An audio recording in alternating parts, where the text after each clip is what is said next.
اہل اللہ کی زبان سے جو عبارت صادر ہوتی ہے اس میں اللہ کریم نے بہت زیادہ تاثیرات رکھی ہیں۔ چنانچہ فارسی کی ایک کتاب ہے شیخ سعدی علیہ الرحمہ کی، اس کے پہلے 3 شعر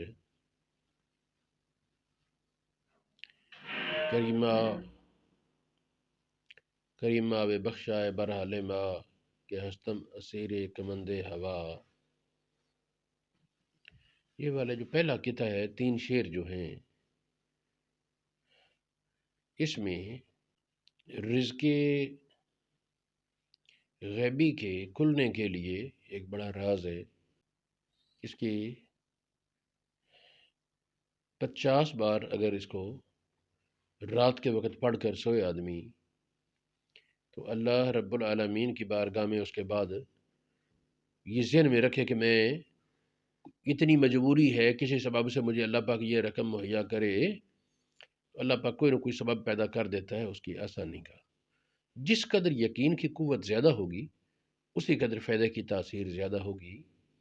کریمہ بے بخشا اے برحال ماں، اے کریم بخشش فرما میری حالت پر کہ ہستم اسیر کمند ہوا، کہ میں لالچ کے جال کا قیدی ہوں۔ ناداریم غیر از تو فریاد رس، تیرے سوا ہم کوئی مدد کو پہنچنے والا نہیں رکھتے۔ تو ہی آسیاں را خطا بخشو بس، تو ہی گناہ گاروں کی بخشش کرنے والا اور ان کو کفایت کرنے والا ہے، کافی ہے۔ نگاہ دار مارا زراہ خطا، ہمیں غلطی کے رستے سے محفوظ فرما۔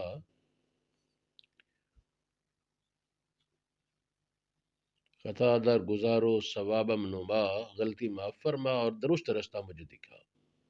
یہ 3 شعر یہ چند بار پڑھنے کی اگر عادت اپنا لی جائے پابندی کے ساتھ ورد کے طور پر تو اللہ رب العالمین کی طرف سے رزق پہنچنے میں آسانی کے اسباب پیدا ہوتے ہیں۔ شیخ سعدی کا ایک اور کتھا بڑا مشہور ہے، یہ غالباً گلستان میں ہے۔ اے کریمے کے از خزانہ غیب،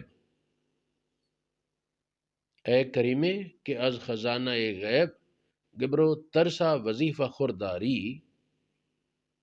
اے کریم جس نے غیب کے خزانے سے یہودیوں اور عیسائیوں تک کو روزی کے اسباب میسر کیے ہوئے ہیں،